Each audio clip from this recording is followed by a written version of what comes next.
안녕하세요. 55살의 중년에 접어든 남자입니다. 가족은 아내와 장성한 딸 2명 그리고 얼마 전까지 제 곁에 형수님이 계셨습니다. 술기운에 사연 신청을 했지만 말 주변이 없어 어디서부터 어떻게 말해야 할지 모르겠어요.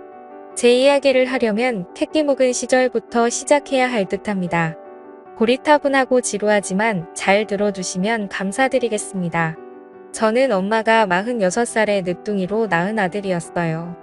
지금에야 많이 나았지만 저 어린 적만 해도 최고로 노선이었습니다. 제 위로 22살 터울의 형이 있었으니까요. 엄마는 저를 낳자마자 건강이 악화되셔서 돌아가셨고 아버지께서는 저를 3살 정도까지 키우시다가 좋은 분 만나 재혼하셨는데 안타깝게도 재혼한 분께서 저까지는 원하시지 않으셔서 절 형한테 떠맡기다시피 하셨대요. 형은 제가 4살 때 이미 22살이었고 가정을 꾸린 상태였습니다. 형수님도 계시고 형의 아들도 있었는데 제 조카랑 저랑은 생일만 10개월 차이 나진 아이는 같았네요. 형은 절 형수님 앞으로 데려온 날 절 어찌해야 할지 죄인마냥 구해 성사하며 형수님 뜻대로 하겠다고 했대요. 그러자 형수님 당연히 당신 동생이면 내 동생이나 마찬가지인데 우리가 맡아야지 오갈데 없는 부련님을 버릴 것도 아니면서 괜히 떠보긴 하며 형을 안심시켰다고 했대요. 전 그렇게 형의 가족 구성원이 되었고 조카랑 형제 마냥 치고박으며 같이 자라게 되었습니다. 주변에서는 형이 밖에서 낳은 아들을 기른다며 소문이 나 동네에서 얼굴 붉힐 일이 많았는데 굳건한 형수님이 계셔 버틸 수 있었다고 하네요. 형이 밖에서 돈 벌어오는 동안 형수님이 저와 조카를 맡아 기르며 제 똥기저귀를 다 갈아주며 아들처럼 돌봐주었대요. 저희는 교회를 다녔는데 어린 적 기억을 떠올리며 형수님이 성가대에서 하얀 가운을 입고 찬송을 불렀던 모습은 마치 천사처럼 눈부실 정도로 아름답게 보였습니다. 이 때문에 제 이상형은 성가대에서 찬송을 아름답게 부르는 사람이 되었답니다. 조카는 제게 삼촌 대우를 해준 적은 없었어요. 야, 너 하대하며 제 심기를 긁어놨고 행여 제가 자기 엄마를 뺏어갈까 싶어 심술 부리고 못살게 굴며 저를 경계했네요. 그 때문에 조카랑 매번 피 터지게 싸웠던 기억이 납니다. 형수님께서 저희 때문에 골머리를 쌓아내셨지만 나중에는 어디 맘껏 싸워보라고 일부러 판도 벌여주시더군요. 전 어린 시절을 형의 가족들의 사랑 안에서 보냈습니다. 그런데 제가 중학교 2학년 때 저희 가족들의 인생을 송두리째 바꿔놓을 충격적인 사건이 터졌습니다. 어머니 기일에 산소를 찾을 겸 차를 타고 온 식구가 다녀왔는데 집으로 오던 중 역주행하는 음주 트럭과 부딪혀 차가 전복되는 끔찍한 사고가 일어나고 말았습니다. 이 일로 인해 저희 형과 조카는 생명을 잃었고 저와 형수님만 기적적으로 간신히 살아남습니다. 의식을 차린 후 관계자한테 들었는데 차가 전복되어 불이 다 못 빠져나왔을 때 의식 있던 형수님만 손에 닿았던 절구할 수 있었고 바로 폭발로 이어지는 바람에 형과 조카는 차 안에서 운명을 달리하고 말았다고 했습니다. 형수님 또한 절구하려다 얼굴에 화상을 입었다고 하더군요. 비극적인 소식을 들은 저는 미치기 일보 직전이었습니다. 형과 조카의 모습이 눈에 선한데 다신 볼 수 없다니 제정신일 수가 없었습니다. 형수님도 남편과 자식을 잃은 충격에 상태가 망가져갔네요. 그토록 긍정적이고 밝았던 사람이 소중한 이들을 위로니 반성장 상태가 되더군요. 피부치드를 앓은 슬픔은 겪어보지 않은 사람은 아무도 모릅니다. 생살이 도려져 찢겨지는 기분이더군요. 저 역시 퇴원하기 전까지 심신이 완전히 치료가 될 때까지 시간이 많이 필요했고 조금씩 정신이 들 때쯤 형수님을 매일 찾아뵈어 어서 제자리를 찾길 바랬습니다. 시간이 어느 정도 흐르자 형수님도 정신이 돌아오기 시작하더군요. 형수님의 친정 식구들은 형수님께 목숨 걸고 구하려면 남편이나 자식을 구할 것이지 하필 시동생을 구할 게 뭐야 몸이 회복되는 대로 시동생 돌봐줄 기관으로 보내버려라며 타박하는데 형수님은 화를 내며 식구들한테 그런 말일 거면 다시 찾지 말라고 매몰차게 쳐버리셨습니다. 형수님은 버려질까 불안해했던 저를 꼭 안아주시고 말씀하시네요. 도련님은 이제 내 자식이다. 마찬가지야. 남편도 자식도 잃은 내게 도련님밖에 없어. 오래 시간이 걸리겠지만 먼저 간 그 일함 우리 아들 복까지 같이 잘 살자. 약속하는 거야. 저는 고개를 끄덕이며 형수님과 약속을 했습니다. 형수님 말 맞다나 형과 조카 목까지 행복하게 잘 살아보자고요. 그치만 형수님의 친정 식구들 말이 간간히 생각나며 형과 조카 대신 제가 살았다는 자책감은 절 헤어나올 수 없는 철망으로 내몰더군요. 잠을 자면 악몽을 꿀같은 눈으로 밤을 지새는 경우도 많았습니다. 괴로웠던 전 인생을 빼뜨게 나갔고 고등학교 때부터 비행을 일삼기 시작했습니다. 형수님은 저 때문에 학교와 경찰서에 밥 먹듯 불려가서 선생님들과 피해자들한테 굽신거리기만 했네요. 괴로웠던 전 인생을 빼뜨게 나갔고 고등학교 때부터 비행을 일삼기 시작했습니다. 피 한 방울 안 섞인 형수님께 미안하고 죄송했지만 이렇게 스스로 망가지지 않으면 살기가 괴로웠습니다. 형수님은 참다 못해 날 잡아 분심을 토해내더군요. 도련님이 따위로 살라고 내가 목숨 걸고 구한 줄 알아. 내 손잡고 살았으면 그이랑 내 아들 목까지 같이 있게 살아야지. 내가 허비하고 있는 날은 내 사람들이 그토록 살고 싶었던 삶이야. 이럴 거면 같이 죽자. 나도 생애에 미련 없어.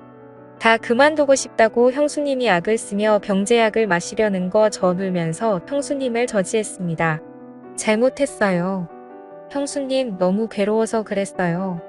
형이랑 조카 생각하면 미칠 것 같아서 그랬어요. 그러게 왜 날 구했어요. 형수님한테 더 소중한 사람들 구하지 왜 나 같은 걸 구해서 힘들어해요. 아니 형수님 저를 세상 다정하게 어루만지시며 애써 눈물을 삼키곤 말씀하시네요. 도련님은 나한테 정말 소중한 사람이야. 그걸 왜 몰라. 내 가족들은 누구와 나 다르지 않고 다 소중해. 그래서 망설임 없이 도련님을 구했던 거였는데 지금의 도련님을 보면 후회돼. 그냥 그때 다같이 죽을 걸 누구 하나 상처받는 일 없게 그냥 죽을 걸 그랬어 하며 결국 흐느끼십니다. 저는 형수님의 눈물에 가슴이 미어져 형수님께서 구한 제 생명 형수님 뜻대로 가치 있게 살겠노라고 형수님을 위한 삶을 살겠노라고 약속했습니다. 저는 고등학교만 졸업하고 취업을 희망했지만 형수님께서는 우리 아들이 생이 짧아 못 간 대학 도련님은 꼭 갔으면 좋겠다고 부탁해서 형수님을 위한 삶을 살겠노라고 약속했습니다. 정신 차리고 공부를 시작했고 형수님의 뒷바라지 안에서 재수 끝에 서울에 있는 대학에 합격했습니다. 형수님의 기뻐하는 얼굴이 떠올라 덩달아 기쁘더군요. 전 형수님께 대학 등록금 부담을 짐지우지 않으려고 아르바이트를 구했지만 형수님은 이거 우리 아들 하늘 날아갈 때 받았던 보험금이야. 도련님 등록금하고 대학 생활하는데 유흥이 잘 써줬으면 좋겠다며 내주시더군요. 그걸 제압해 주시는 그 마음을 너무나도 잘 알기 전 차마 받을 수 없었지만 결국 설득당해 눈물을 삼키고 받았습니다. 저는 악착같이 공부에 장학금을 받아 학교 등록금을 충당했고 형수님이 주신 돈은 주식을 배워가며 투자를 해 돈을 조금씩 불려나갔습니다. 전 형수님께 절 구해주려다 남긴 화상 상처를 치료해주고 싶어 병원을 갔지만 형수님께서는 시간이 그이와 내 아들의 존재를 잊혀지게 하는 게 싫어. 내 얼굴 나 하나도 안 부끄러워. 네 우리 가족들이 기억했던 내 얼굴 그냥 두게 해줘 부탁한다라며 허사코 거절하셨습니다. 형수님은 상처를 통해 형과 조카의 죽음을 잊고 싶지 않았던 겁니다. 그날따라 많이 제 가족들이 그리웠네요. 그러던 어느 날 형의 장례식에도 오지 않았던 아버지가 연락이 닿아 형수님과 저를 찾아오셨습니다. 형의 죽음에 대해 안타까워하시다. 문득 형수님께 내 아들 보험금을 내게 좀 나눠줘야겠다. 형편이 어려워져 돈이 필요하구나. 아버지인 내게도 그 돈에 대한 권리가 있다고 생각한다 하며 형의 보험금을 요구하시는데 납작이 두꺼운 것도 유분수지 어쩜 저리도 뻔뻔스럽고 못됐는지 저는 형수님 대신 아버지께 되들었습니다. 그거 수익자가 다 우리 형수님 앞으로 되어 있었던 거예요. 형 장례식도 오지 않았으면서 어떻게 이제와 보험금을 요구할 수가 있어요. 자격 없는 사람한테 절대 못 줘요.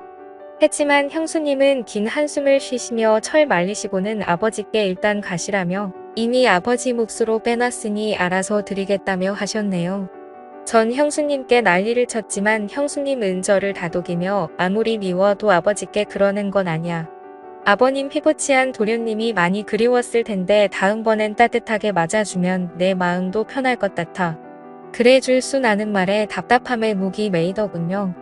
형수님은 연락당은 아버지와 절 이어주려고 노력했습니다만 아버지는 보험금을 받은 후에는 절 찾지도 보지도 않으시더군요. 슬프게도 아버지의 목적은 자식보단 돈이었나 봅니다. 하기사. 그러니 옛날에 세장가 가셨을 때도 저희 형한테 떠맡겼던 것이겠죠. 아버지를 보며 다 같은 부모가 아니라고 느꼈습니다. 제겐 예전도 앞으로도 가족은 형수님 한 분밖에 안 계셨네요. 저는 대학을 졸업하고 취업을 하게 되었습니다. 바쁜 와중에서도 형수님을 행복하게 해드리고 싶어서 드라이브며 맛집 코스며 같이 데이트를 했습니다. 형수님과 좋은 시간을 보내는 것 자체가 제게 행복이었어요. 가족으로서 진심으로 형수님을 사랑하고 존경했습니다. 형수님은 30살 먹도록 제가 여자 하나 없이 형수님하고만 시간 보내는 게 마음에 걸렸던지 제게 선자리를 마련해 두셨습니다. 지인분 따님이시라며 제게 좋든 싫든 일단 한번 만나보라고 하는 거 전 거절하며 평생 형수님 모시면서 같이 살고 싶다고 했네요. 형수님께서 제 생명의 은인인 것처럼 저 역시 형수님께 보답드리고 싶었습니다. 그렇지만 결국 전 형수님께 등 떠밀려 선자리에 나가게 되었고 형수님 이 간절히 바라고 원해 그 여자분과 결혼 약속까지 하게 되었습니다. 대신 저도 예비 아내에게 형수님을 같이 모시겠다는 약속을 받아냈어요. 저와 형수님 둘뿐인 가족에서 아내가 들어오자 분위기가 많이 달라졌습니다. 아내는 형수님처럼 긍정적이고 밝은 사람이라 집안에는 웃음이 돌았습니다. 제 아이들이 생기자 기쁨은 배가 되더군요. 저는 어느새 머릿속에 형과 조카를 잊고 새로운 가정의 행복에 푹 빠졌지만 형수님은 좋아 보이는 와중에도 간혹 표정이 어두워 보여 저를 신경 쓰이게 했습니다. 그리고 저의 가족에게는 다시 한번 불행이 찾아왔습니다. 회사에 있는데 아내에게 급한 목소리로 전화가 오더군요. 여보, 형님이랑 장 보는데 갑자기 형님이 없어졌어. 아무리 찾아봐도 안 계셔. 연락도 없으시고 이럴 분이 아니신데. 저는 불안한 예감에 회사 조퇴를 하고 아내와 함께 형수님을 찾았습니다. 밤까지 형수님은 돌아오지 않으셨고 경찰서에 실종 신고라도 해야 하나 초조해야 할 무렵 경찰한테 먼저 연락이 왔습니다. 다름 아닌 형수님을 보호하고 있다는 연락이었어요. 다행히 피부의 흉터가 형수님을 찾는데 결정적인 역할을 했네요. 그런데 경찰서에서 보니 형수님의 상태가 조금 이상했습니다. 기억을 잘 못하시냐, 왜 본인이 어쩌다 경찰서에 왔는지 모르시는 거예요. 이 틈에 경찰이 조심스럽게 말하더군요. 저희가 의사가 아니라 단언하기는 어렵지만 보통 치매 노인분들이 이렇게 길을 잘 잃어버리시더라 고요라고 하는데 저는 말도 안 돼요. 우리 형수님이 얼마나 똑부러진 분이신데 불과 한갑같이 난 분이 무슨 치매예요. 말 함부로 하지나며 잔뜩 화낸 뒤 며칠 후 병원으로 모셔 정밀검사를 했습니다. 그 결과 믿기지도 않고 믿을 수도 없는 소식을 접하게 되었습니다. 형수님은 경찰들의 말처럼 알츠하이머성 치매 초중기 단계라 했습니다. 그제서야 아내가 저에게 형수님과의 지난 일들을 털어놓았습니다. 언젠가부터 깜빡깜빡 하시는 건망증이 심해지셔서 가끔 기억도 못하고 엉뚱한 소리도 하시고 이상한 느낌의 병원을 몇 번에 모시려고 했지만 별거 아니라고 나이 들면 다 이렇다 말씀하셨는데 이럴 줄 알았음 병원에 우겨서라도 모시고 올 걸 하는데 저는 자책하는 아내를 뒤로하고 형수님을 붙들고 눈물을 왈칵 쏟았습니다. 알츠하이머성 치매라니 형과 조카를 그렇게 잊기 싫다고 했으면서 아이러니하게도 왜 그런 병에 걸려버린 건지. 도련님, 난 괜찮아. 이제 나도 그이랑 우리 아들 곁으로 갈 시간이 가까워지는 것 같아서 좋아. 다만 이렇게 내 가족이 잊혀지면서 가긴 싫었는데 죽을 때까지 도련님과의 행복했던 시간들 품고 가고 싶었는데 그게 참 아쉽네 하며 제 뺨을 어루만져 주시는데 형수님의 서글픈 상황에 제 심정은 말이 아니었습니다. 제가 지켜드릴 테니까 형수님 아무 걱정 마시고 그저 여태 제 곁에 있어 주셨던 것처럼만 있어 주세요. 그 자리에만 서 계셔 주세요. 그럼 돼요, 형수님. 형수님은 엷은 미소를 띠며 언제나 고맙다며 제 손을 잡아주셨습니다. 어린 날 제가 아버지께 버림받았을 때 제 손을 잡아 끌어주었던 것처럼요. 나의 형수님의 손은 여전히 든든하고 따뜻했습니다. 그러나 시간이 흘러 병원 치료를 꾸준히 받았음에도 불구하고 형수님의 상태는 점점 악화되었습니다. 아내는 처음엔 저와 함께 형수님의 처지를 안타깝게 여기며 치매에 좋은 음식을 준비했고 기억력을 돌이키기 위해 일상 속에서 꾸준하게 자극을 주었지만 긴 병에 효과 없다고 형수님의 수발을 지친 아내는 급기야 제게 형님 우리 요양원에 모시자. 나 집안일에 애들일에 형수님 수발까지 도저히 못하겠어. 솔직히 시어머니도 아니고 당신 형수인데 나 이만큼 했음 잘한 거야. 아내가 원망스러웠지만 심정을 이해 못하는 바는 아니었네요. 제 부모도 모시기 힘든 치매에 놓인 수발들기 얼마나 힘들겠습니까? 아내에게 강요할 수 없었던 저는 그동안 수고했다고 말하고 제가 직접 모시겠다고 했네요. 다만 회사를 그만둘 순 없던 터라 제가 일 갔을 때는 사람 부채에 쓰고 퇴근하고선 제가 형수님을 모시기로 했습니다. 밤낮으로 쉴 틈 없이 지내니 체력이 바닥난 상태였지만 형수님을 끝까지 놓을 순 없었습니다. 아무리 요양원이 좋아졌다 한들 제 마음이 불편해 버틸 수 있는 한 그곳으로 모실 순 없었습니다. 하지만 형수님의 치매 증상은 날이 갈수록 심각해져갔고 급기야는 정신이 오락가락하며 대소변도 가리기 힘드시고 저를 알아보지 못하는 단계까지 이르렀습니다. 형수님을 감당하기 벅찬 저는 마침내 주변의 권유로 형수님을 요양원에 보내는 못난 결심을 하고는 요양원으로 가기 전날 밤 형수님 곁에서 자리를 지키기로 했습니다. 그런데 그때 형수님께서 제 뺨을 어루만지며 미소를 지으시더군요. 그러시면서 제게 여보 당신 하시는데 아마 절 그토록 그리워했던 형으로 아셨나 봅니다. 제 손에 입맞춤하시며 눈물을 흘리시더군요. 여보 나 도련님하고 살면서 너무 행복하게 살아서 당신한테 미안해 어쩌지. 우리 아들 못난 어미 차지하려고 도련님한테 유독 질투가 많았는데 사고 때 손 못 잡아줘. 애기가 많이 미웠을 텐데 내가 도련님하고 살아 생전 좋은 추억들만 쌓았다고. 날 싫어하면 어쩌지. 도련님이 원망했던 날들이 많았지만 도련님에게 기뻤던 적이 더 많았어. 도련님과 헤어지기 싫어. 이 세상에 미련이 남는다면 주책맞은 늙은 이 너무 욕심부리는 거라고 하시는데 저는 형수님의 진심에 목이 매우 하염없이 눈물을 떨어뜨렸습니다. 보잘것없던 제가 형수님이 아니었으면 사람 굿이라는 삶을 살 수 있었을까요? 부모에게조차 버림받은 제가 형수님이 아니었음 세상을 당당히 볼 수 있었을까요? 제가 그날 사고로 형수님께 생명을 비친 날 제 존재를 구원해 주신 분은 바로 형수님이셨어요. 저는 형과 조카에게 내 어머니이자 가족이었던 나의 형수님을 제발 제 곁에 오래 머물게 해달라고 바라고 기도했습니다. 그리고 10년이 흐른 지금 형수님은 요양원에서 제 손을 잡으시고 운명하셨습니다. 저는 형과 조카에게 내 어머니이자 가족이었던 나의 형수님을 제발 제 곁에 오래 머물게 해달라고 바라고 기도했습니다. 잡으시고는 운명하셨습니다.